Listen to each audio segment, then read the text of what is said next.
Dear kids, come. Today we are going to learn the sound of I. So far we have learned the sound from A to H. Here are two sounds of I. First listen to words. Igloo. Igloo is starting with I. So igloo. Second word is ice. Ice.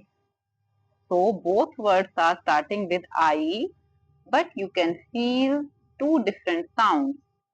E and I.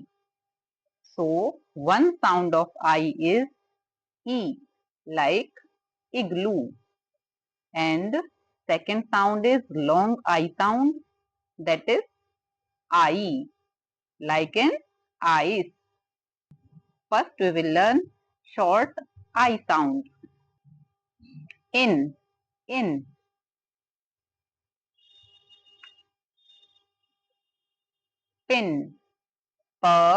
in, pin, sit, it, e, sit, milk, ilk, milk. Now long I sound,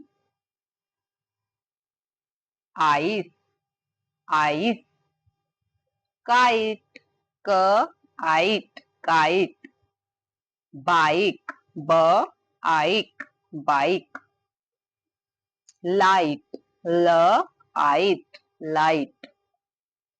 Thank you for